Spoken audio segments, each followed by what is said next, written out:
Nous voilà de nouveau pour continuer sur l'homme.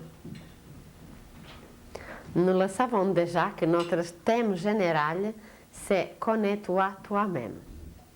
Et l'homme, vraiment, jusqu'à aujourd'hui, ne se connaît pas tel qu'il est en réalité. Il représente par lui-même un univers complet. Et aujourd'hui, à cause de certains changements qui vont arriver dans sa vie, qui vont arriver sur la planète, l'homme va entrer dans une école divine, où il va apprendre à se connaître.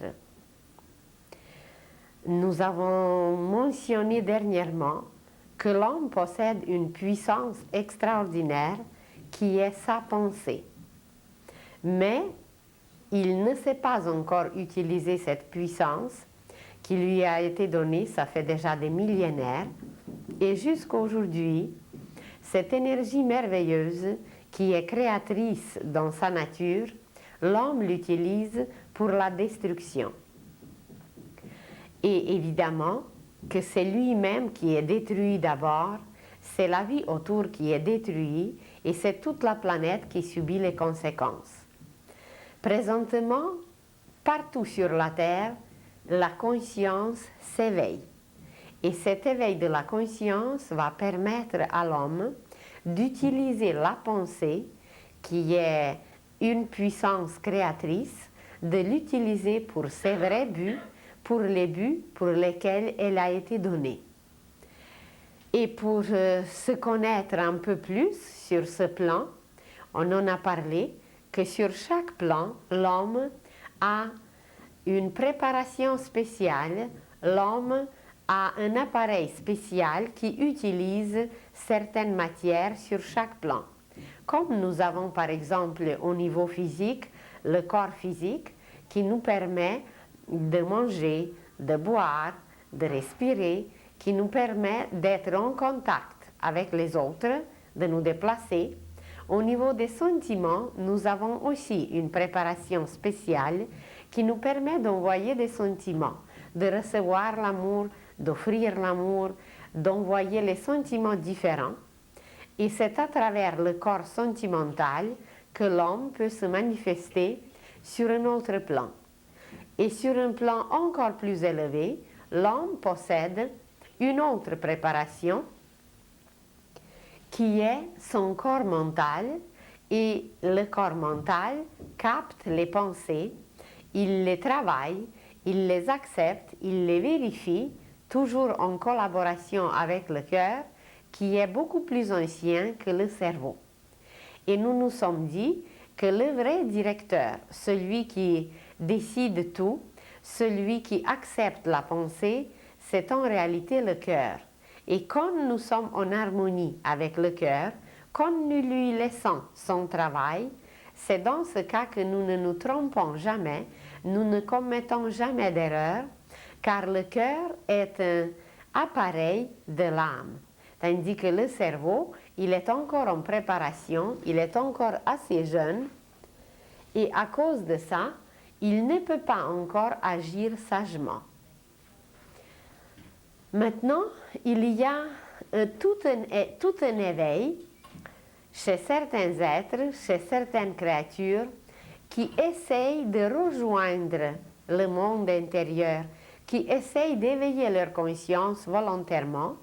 Et c'est merveilleux, car une partie de l'humanité, grâce à cet éveil, et grâce à ce travail pour rejoindre l'âme, cette partie de l'humanité va entrer dans une nouvelle époque où elle va préparer des conditions complètement nouvelles, des conditions d'une vie dont on n'a aucune idée. Nous en avons déjà parlé, que la Terre finit présentement plusieurs cycles et qu'à travers la fin de ces cycles, l'homme prépare d'abord en lui-même des conditions nouvelles, il se prépare donc lui-même et il prépare autour de lui quelque chose qui n'a jamais existé sur la Terre, ça va être une vie complètement nouvelle.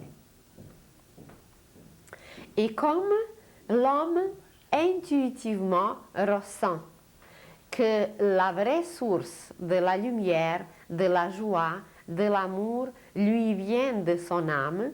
C'est justement pour ça qu'il essaye de se tourner vers son intérieur et d'y chercher des merveilles.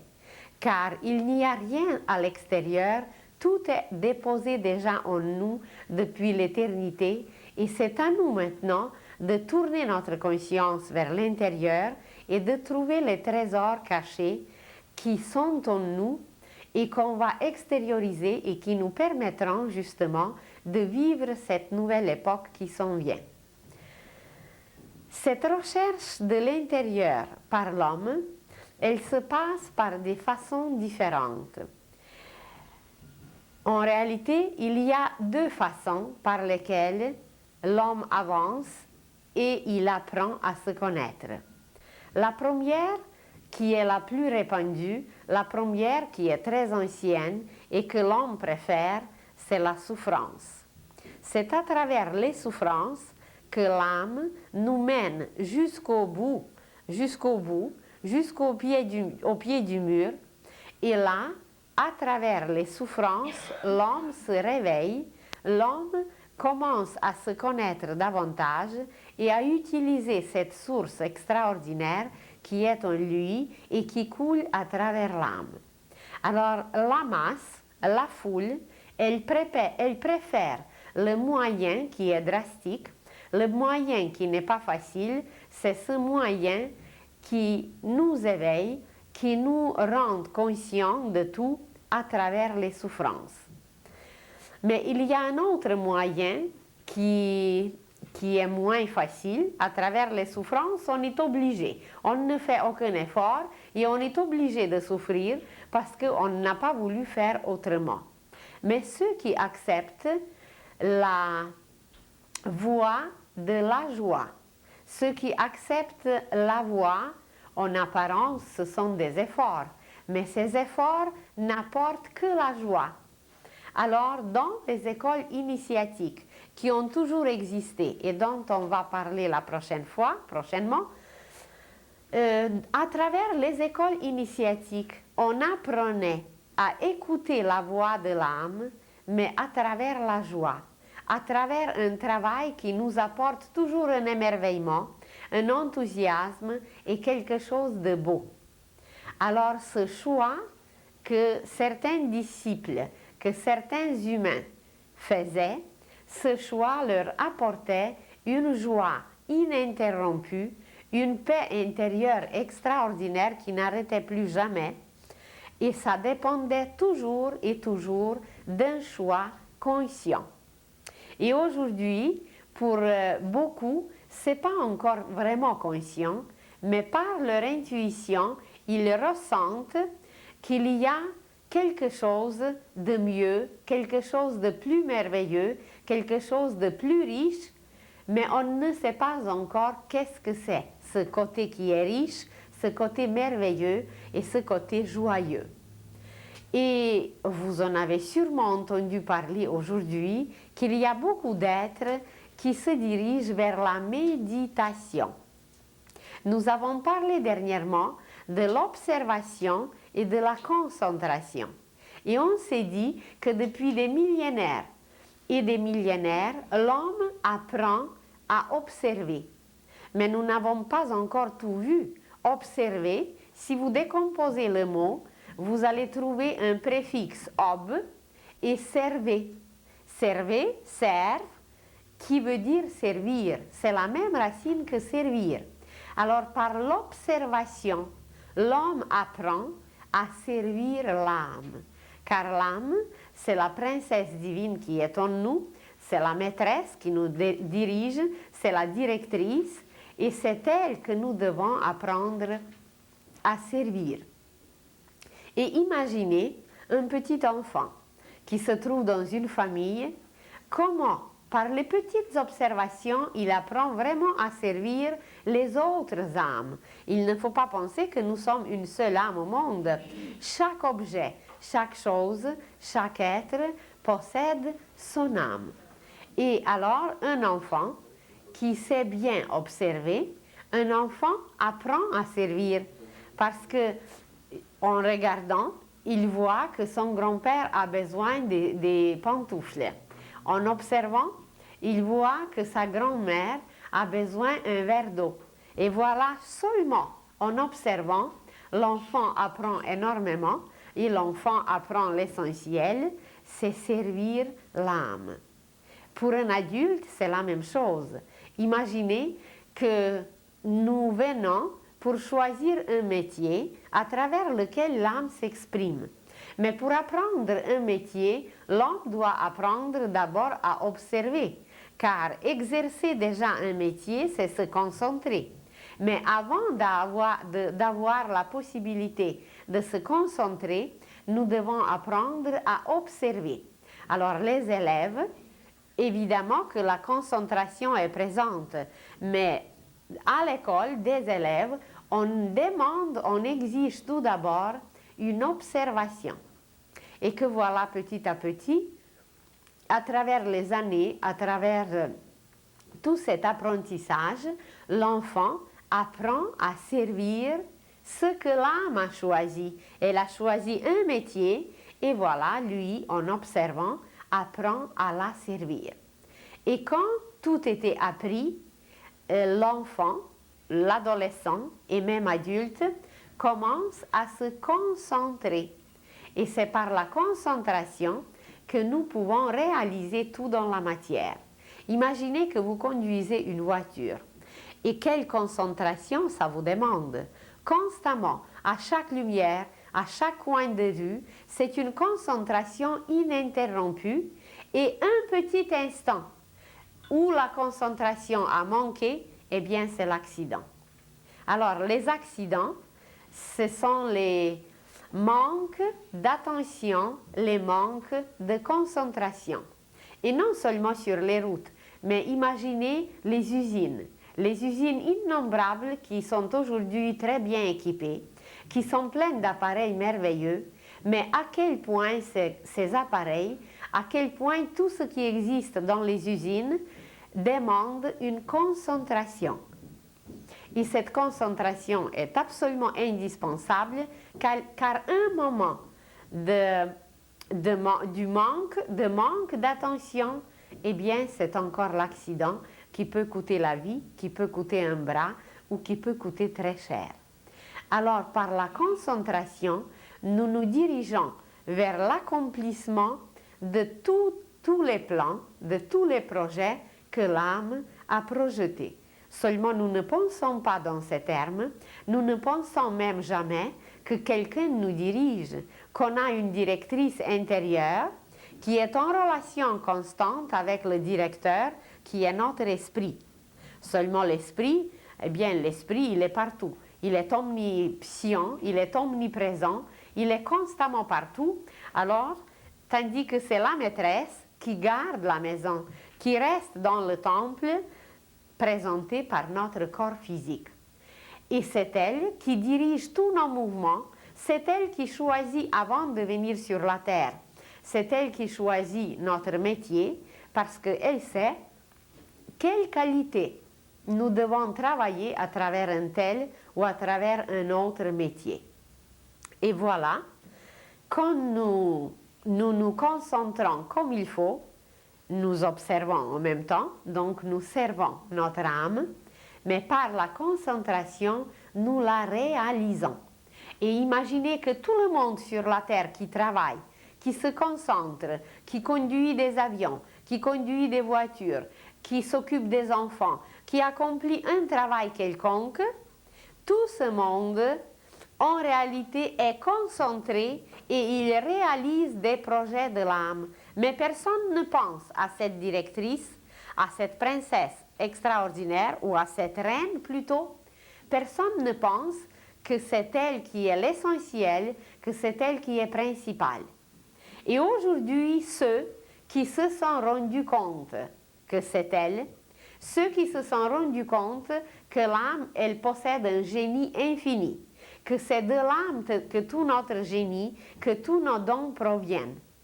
Ceux qui se sont rendus compte, ils veulent communiquer avec l'âme consciemment.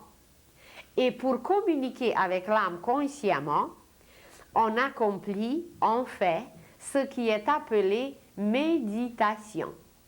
Méditation, si nous regardons de quoi est composé ce mot, nous allons trouver un préfixe, med, ça veut dire entre, au milieu, entre quelque chose, entre deux rives, entre deux mondes, entre deux côtés, ça veut dire au milieu.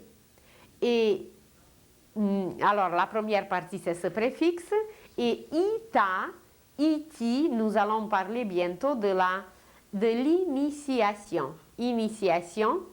Alors il y a iti, ita, mais dita, ita, ça veut dire aller. Alors le mot nous décrit qu'est-ce que nous faisons en méditation. Il nous décrit que nous allons, que nous devenons un intermédiaire, nous sommes au milieu entre l'âme et entre le monde physique qu'elle doit contacter et où elle doit se réaliser. Si vous imaginez un X tout simplement, alors ce X, il va avoir un point au milieu qui relie le triangle d'en haut avec le triangle d'en bas. Et la méditation est située justement là où les deux barres de X se croisent. C'est là que la méditation est située, c'est là que nous allons dans le plan mental, dans le monde mental, où nous devons communiquer avec notre âme. Alors, la méditation, c'est juste un moyen. Il ne faut pas penser que la méditation, c'est un but. Elle peut servir seulement de moyen et le but, c'est de se lier à l'âme, c'est de communiquer avec l'âme. Et pour le mot méditation, c'est pour l'instant, nous utilisons le mot communiquer. Car pour communiquer, nous devons utiliser l'intellect.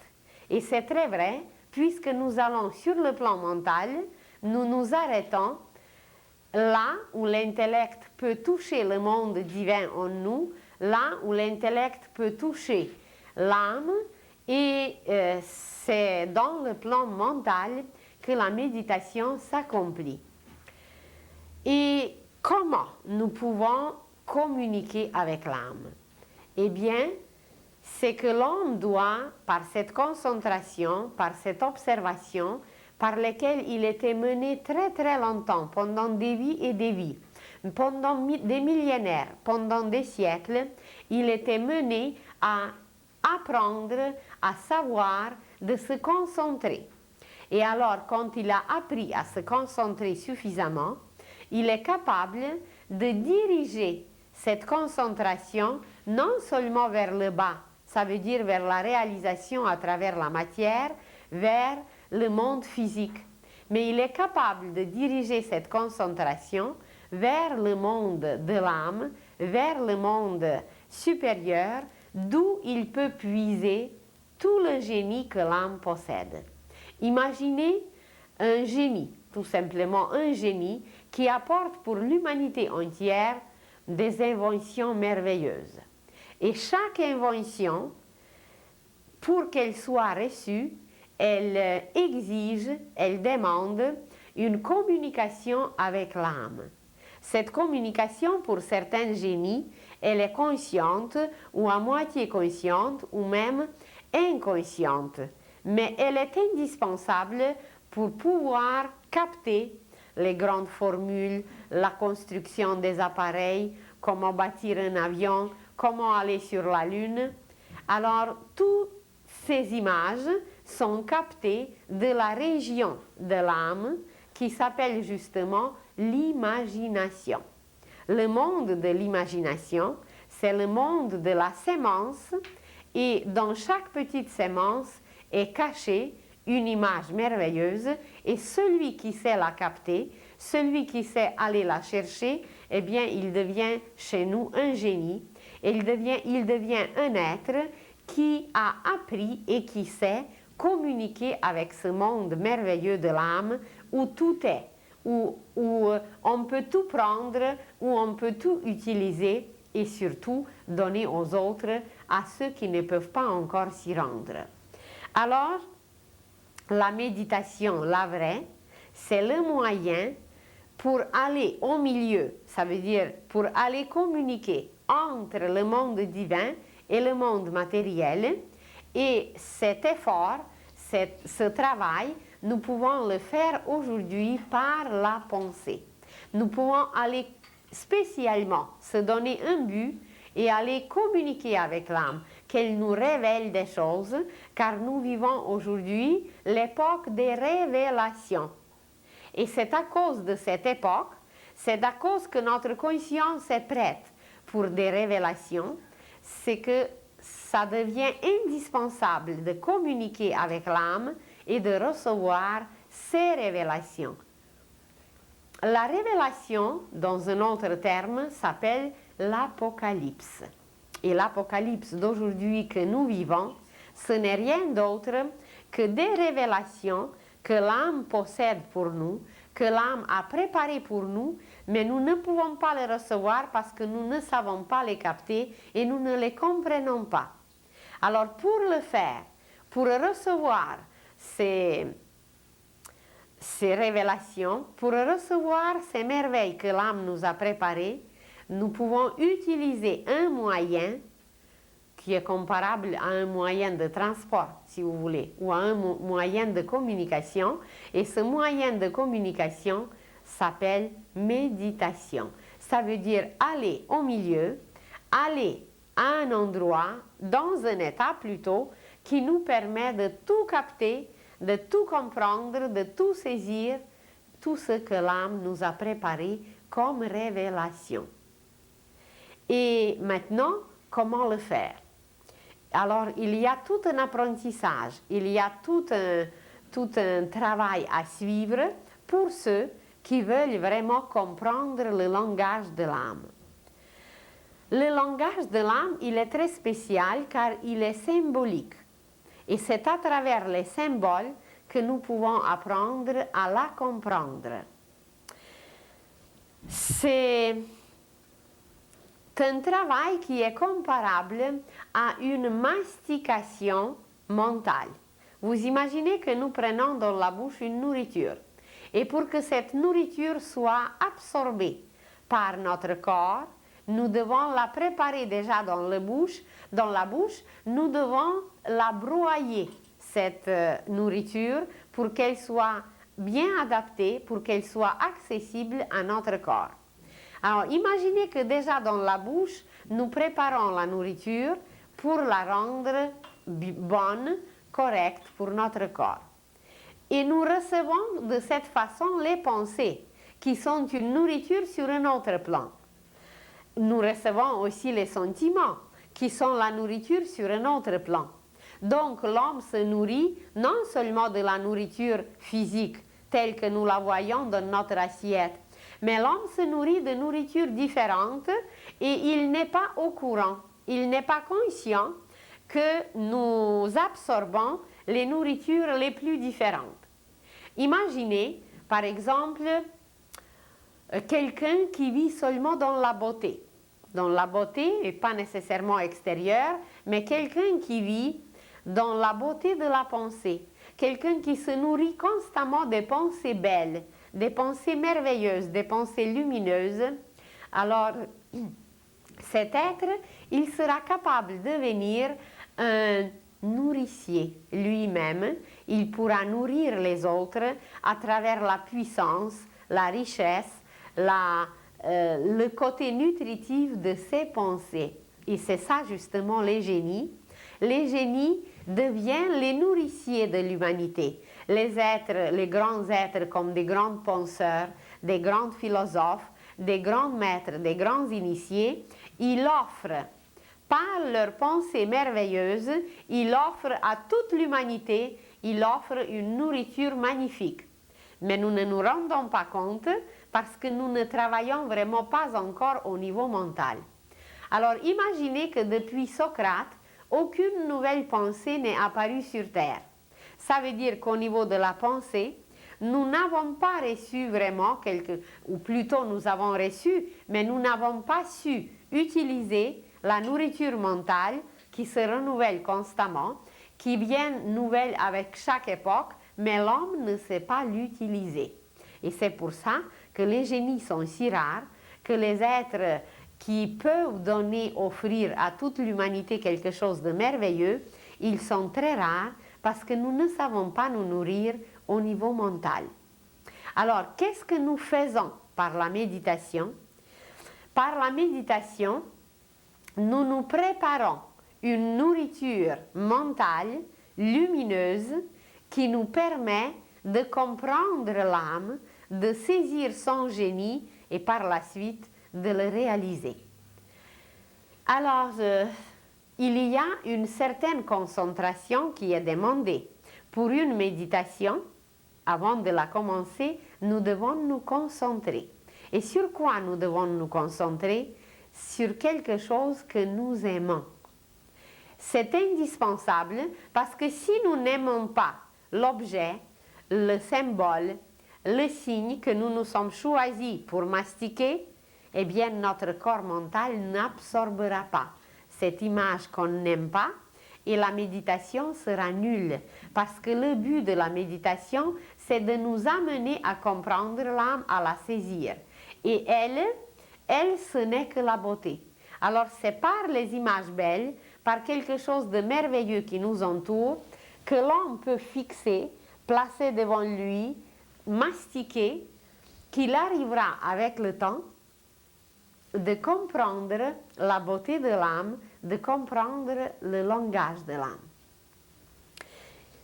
Imaginez que vous allez choisir les sujets de votre méditation, vous allez choisir quelque chose que vous aimez.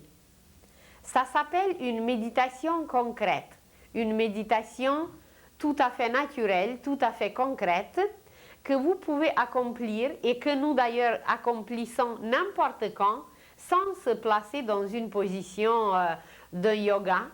Mais dès que nous nous concentrons sur quelque chose, si nous restons dans un état intérieur, dans un état de silence, si nous restons dans cet état intérieur à penser, à mastiquer sur quelque chose, sur un objet, sur un sujet, eh bien nous faisons la méditation. Nous pouvons rester bien debout quelquefois.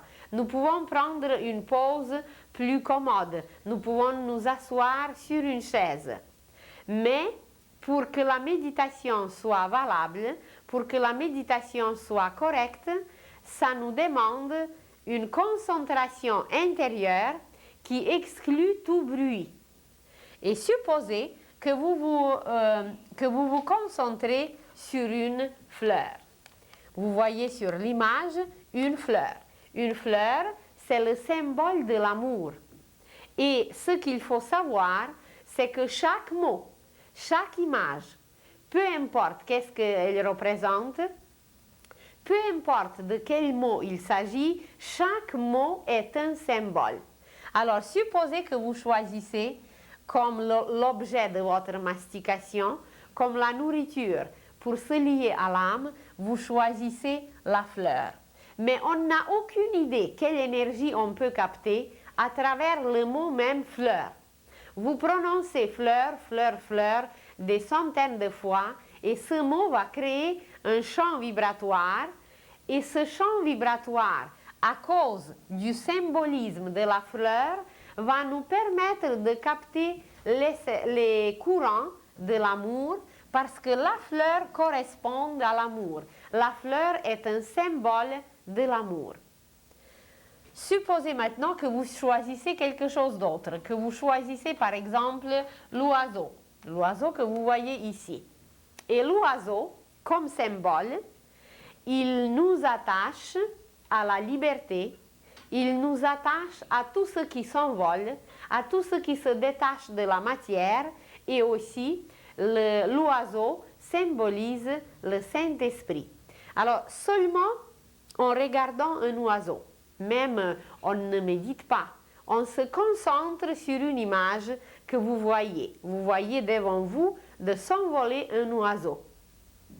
Et c'est déjà une concentration qui peut nous guider, qui peut nous mener à une méditation si nous nous plaçons dans un état intérieur. pas se placer extérieurement, mais se mettre dans un état intérieur où nous captons les énergies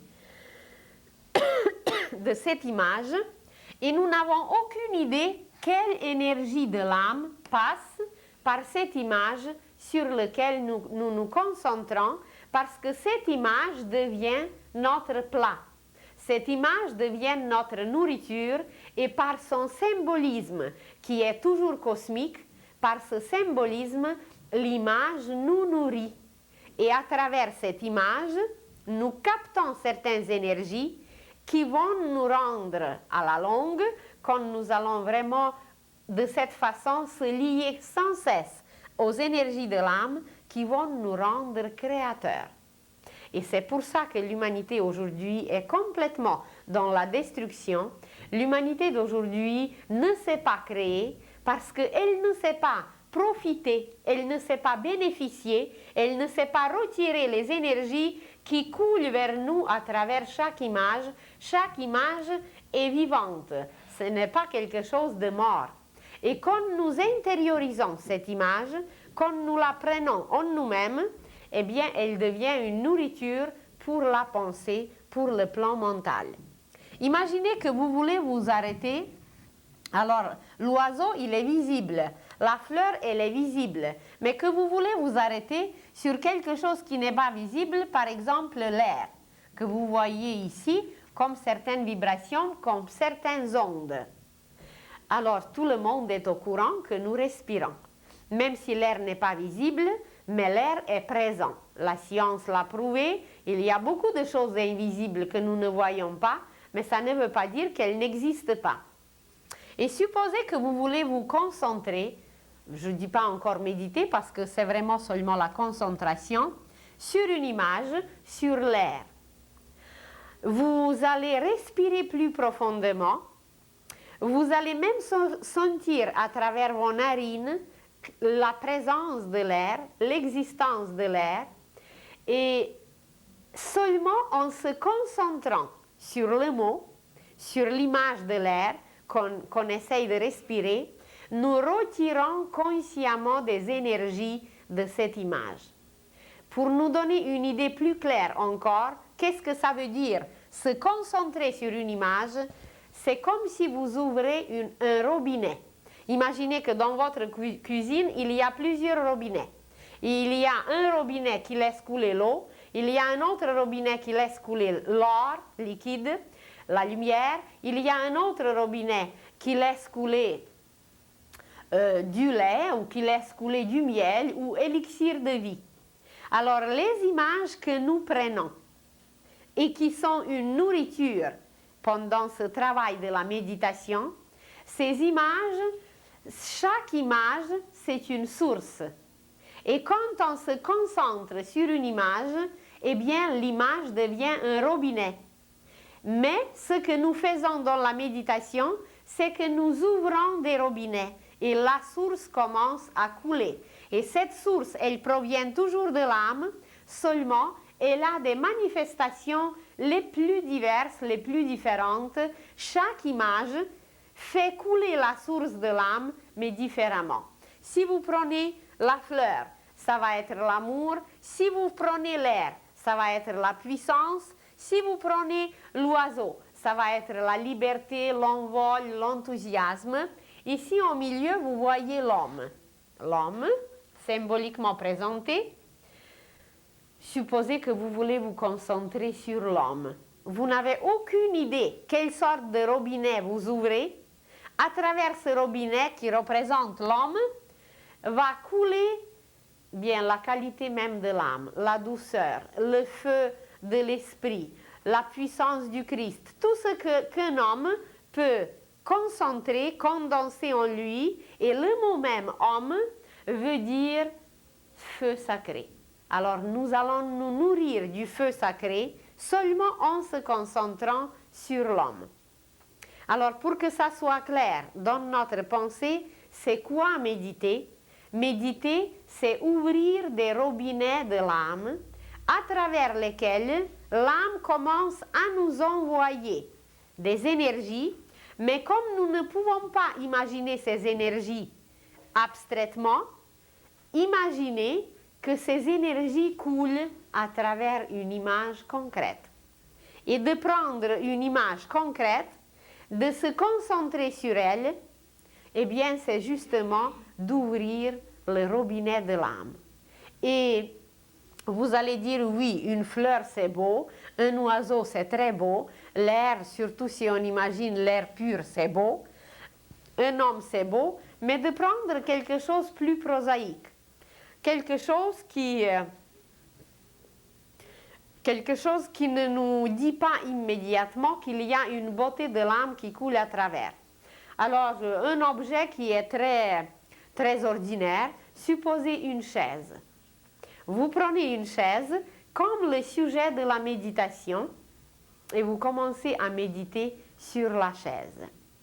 Pas en y restant, mais de méditer, de prendre la chaise comme un sujet de méditation. Ça veut dire que nous ouvrons un robinet. Et quand nous ouvrons un robinet, l'âme commence à nous révéler des choses. Et plus notre méditation est concentrée, plus l'âme nous révèle le symbolisme de ce qu'on a choisi. Bon, supposez la chaise. D'abord, vous allez découvrir, en se concentrant sur la chaise, que c'est un objet merveilleux et qu'à travers cet objet, il y a un service qui s'accomplit parce que la chaise nous sert pour quelque chose. Alors vous commencez à regarder la chaise de tous les côtés, à mastiquer cet objet, à mastiquer tout ce qu'elle peut présenter. Alors, vous pouvez penser, en mastiquant, en pensant, que par exemple, en Orient, ils n'ont pas de chaise. Mais nous, en Occident, on a des chaises. Et vous pouvez commencer à chercher des raisons. Pourquoi en Orient, ils n'utilisent pas les chaises, tandis que nous, en Occident, on utilise des chaises? Et d'où proviennent des chaises? Qui possédait des chaises jadis? Alors, les chaises proviennent du trône. Jadis, il y avait seulement des rois qui possédaient des chaises qui étaient bien décorées, des chaises qui étaient spéciales, mais tout le monde s'assoyait à terre. Tandis que plus tard, quand le roi a commencé à honorer, quand le roi donnait ses honneurs, quand il montrait son respect envers ses serviteurs, ceux qui le servaient bien, il leur permettait aussi de s'asseoir sur une chaise. Alors ça dépendait du roi si quelqu'un avait le droit ou s'il n'avait pas le droit de s'asseoir sur une chaise. Et imaginez que toute cette histoire de la chaise, c'est l'âme qui va nous révéler, elle va laisser couler en nous cette énergie et il y a un film qui va se dérouler devant nos yeux, que l'histoire de tout ce qui existe, parce que l'âme, elle la possède cette histoire, elle va tout révéler devant nos yeux si on sait se concentrer et se lier à l'âme, ça veut dire ouvrir cette source, ouvrir le robinet, et voilà, à travers le robinet, les merveilles des merveilles commencent à se dérouler devant nos yeux. Et vous découvrez que voilà, il fallait mériter la chaise. Pour que le roi permette de s'asseoir sur une chaise, il fallait être un héros, il fallait être courageux, il fallait être audacieux, il fallait accomplir des services spéciaux. Et par la suite, le roi donnait des terres, le roi offrait beaucoup de cadeaux à la personne, mais la chose la plus précieuse, c'était de mériter une chaise, de mériter s'asseoir sur une chaise qui n'était pas le trône, qui était un peu mieux peut-être que nos chaises d'aujourd'hui, qui se sont simplifiées beaucoup, parce qu'on a beaucoup de chaises. Mais imaginez que le monde invisible nous a permis à tous de s'asseoir sur une chaise. Ça veut dire qu'on a accompli un certain service et qu'on mérite de s'asseoir sur chaise et qu'il y a la moitié du monde qui n'utilise pas encore les chaises et que leur structure physique, leur système osseux, leurs muscles, tout est encore habitué de rester assis dans une position telle ou telle, mais toujours par terre. Et ils n'utilisent jusqu'à aujourd'hui, nous sommes dans le monde moderne, le XXe siècle, le progrès technique, etc. Et imaginez qu'ils n'utilisent pas des chaises. Vous allez dire, est-ce qu'ils n'ont pas appris à servir? Je ne sais pas, on verra ça une autre fois. Alors, vous méditez sur la chaise, mais ce n'est pas tout. Il fallait mériter de s'asseoir sur une chaise. Et comme les gens qui servaient, les serviteurs du roi étaient de plus en plus nombreux, pour que ça soit plus commode, pour que ça soit mieux, le roi les prenait à sa table. Il faisait des festins. Et quand le roi faisait des festins, alors là, on préparait les chaises pour tout le monde qui devait s'asseoir autour de la table parce que jadis, seul le roi mangeait à table et tout le monde mangeait à terre. Vous avez peut-être vu des films anciens. Maintenant, on ne montre pas ces beaux films, on montre plutôt des horreurs. Mais dans les anciens beaux films, on montrait que même les invités du roi s'assoyaient par terre et mangeaient avec des doigts. Et le seul qui était assis avec une petite table, eh bien, c'était le roi qui mangeait à table. Et vous supposez, imaginez que par la suite, toute une histoire de la chaise se déroule et vous voyez de quoi elle est faite et comment elle était faite et comment elle était décorée, mais ce n'est pas tout. Parce que la chaise, pour nous aujourd'hui, c'est un objet extérieur. Et nous nous sommes dit déjà qu'il n'y a rien d'extérieur, que tout est intérieur, ça nous reflète seulement, ça nous miroite, ça nous extériorise, parce que l'homme est un univers complet en lui-même. Alors, où est la chaise en nous? Il y a un trône en nous. Et qui siège sur un siège? Eh bien, au début, c'était le roi. Ça veut dire que en nous, intérieurement, il y a un roi. Nous avons parlé de l'âme, que l'âme, c'est la reine. Et le roi, c'est l'esprit. Mais l'esprit humain ne siège pas encore dans notre corps, parce que le corps est encore trop impur, trop opaque. On ne sait pas encore attirer le roi dans notre corps. Le roi, c'est l'esprit. Et alors, dans notre corps, il existe en préparation aussi un trône où le roi viendra s'asseoir, où l'esprit viendra s'asseoir. Et dans le monde physique, c'était le contraire.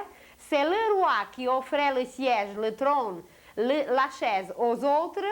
Et dans notre monde intérieur, c'est de façon normale que la chaise et le trône est préparé pour le roi. Vous voyez comment le monde d'en haut se reflète d'en bas, mais ce qui est reflété, ça nous paraît à l'envers. Quand nous nous regardons dans un lac, dans l'eau, eh bien, nous voyons notre image à l'envers.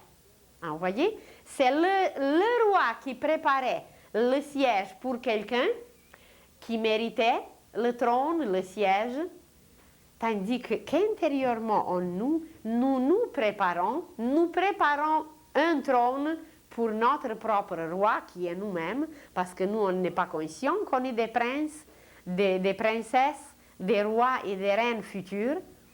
Alors nous préparons ce trône en nous et il est situé au centre de la tête. Il s'appelle la glande pinéale.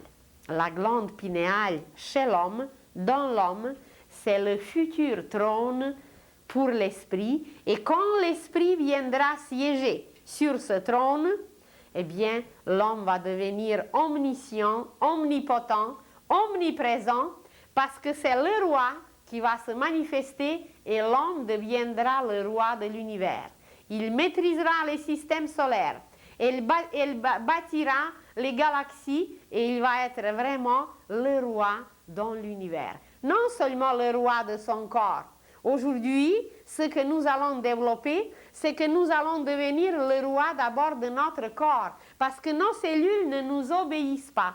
Imaginez qu'on a aujourd'hui des habitudes, des mauvaises habitudes. Et ces mauvaises habitudes nous détruisent. Et nous ne sommes pas capables de maîtriser une mauvaise habitude. On sait que cette mauvaise habitude est nuisible à notre santé. Et on sait que cette mauvaise habitude va nous rendre malades. Et cette mauvaise habitude peut-être détruit beaucoup d'autres choses. Ça fait la pollution dans l'air, ça fait la pollution dans les sentiments, ça empoisonne la pensée. Et nous ne sommes pas au point de maîtriser une mauvaise habitude. Alors, comment voulez-vous qu'on soit déjà le roi et qu'on mérite le trône? C'est même étonnant que le monde invisible nous a permis de nous asseoir sur les chaises. Parce que nous ne sommes pas encore des maîtres, ça veut dire nous ne maîtrisons rien. Nous sommes à la merci de n'importe quelle vague, de n'importe quelle affaire qui vient vers nous. Nous ne sommes pas des êtres stables. Alors voilà. On n'est pas capable de se concentrer, on n'est pas capable d'utiliser tout ce que l'âme nous envoie, on n'est pas capable de rien faire. Pourquoi? Parce que nous ne communiquons pas avec l'âme. Et puisque nous ne communiquons pas avec l'âme, alors nous sommes impuissants et la seule chose qu'on sait, c'est de détruire comme un petit enfant qui n'est capable de rien, mais il prend une allumette et il peut mettre le feu partout. Alors, vous méditez seulement sur une chaise et vous vous découvrez. Et c'est pas tout. Vous allez voir en image l'avenir de l'humanité, comment l'homme va créer par la glande pinéale. Comment la force sexuelle va monter. Aujourd'hui, cette force précieuse, parce qu'elle est d'origine solaire, comment cette force est dispersée. Comment l'homme la perd comme ça, inutilement.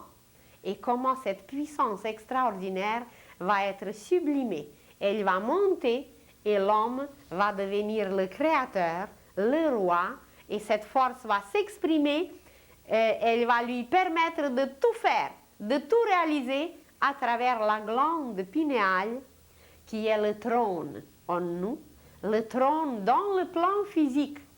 C'est le trône de l'esprit et c'est à travers ce trône que l'esprit se manifestera dans l'homme. Je vous ai donné juste un exemple. La chaise, un objet qui n'est pas très attractif, un objet qui peut vous paraître, ben mon Dieu, qu'est-ce que je peux penser au sujet de la chaise? Comment voulez-vous que je me concentre sur la chaise? Elle n'est pas du tout intéressante. Et imaginez que la chaise, eh bien, c'est la possibilité pour l'homme de créer dans l'avenir, parce qu'elle est symbolisée par la glande pinéale qui attirera en nous la puissance de l'esprit et c'est là que l'homme va devenir le roi. Et c'est dans la méditation que nous pouvons, une méditation de quelques minutes, et vous pouvez avoir toute cette révélation. Vous vous concentrez par exemple sur le mot. Aucun mot concret, mais vous prenez juste le mot, M-O-T. Et puis vous vous dites, mais pourquoi il existe des mots? Comment se fait-il qu'on a des mots? Et on prononce un mot, et il y a des façons à prononcer chaque mot. Et vous prenez le mot, et après vous pouvez prendre un autre mot, je ne sais pas, Marie, ou Joseph, ou l'air, n'importe quel mot.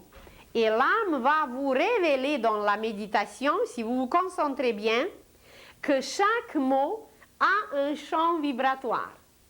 Et vous allez le voir, et à travers ce champ vibratoire, derrière le mot, vous allez voir une image.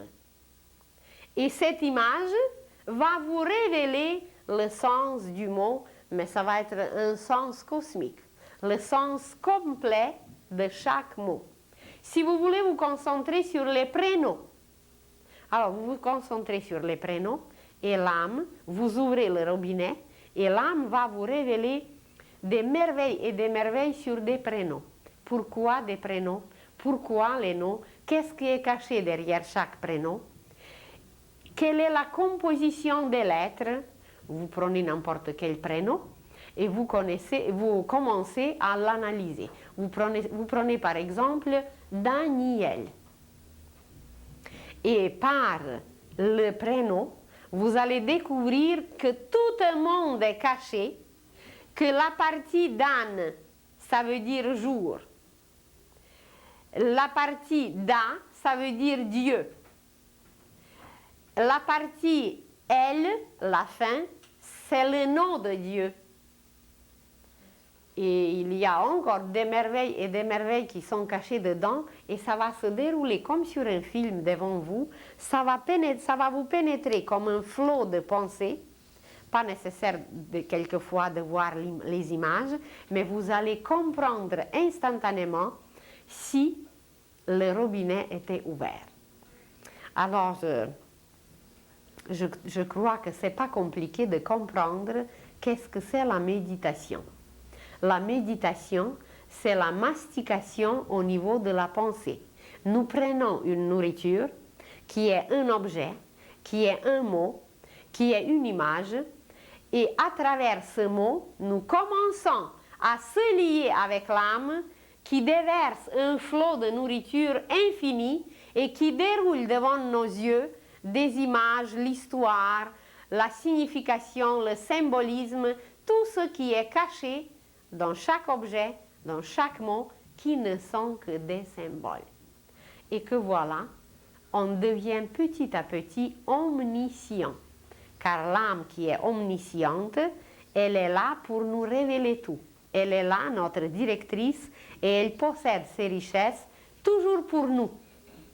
Alors, la méditation, ce n'est rien d'autre que l'apprentissage à communiquer avec l'âme.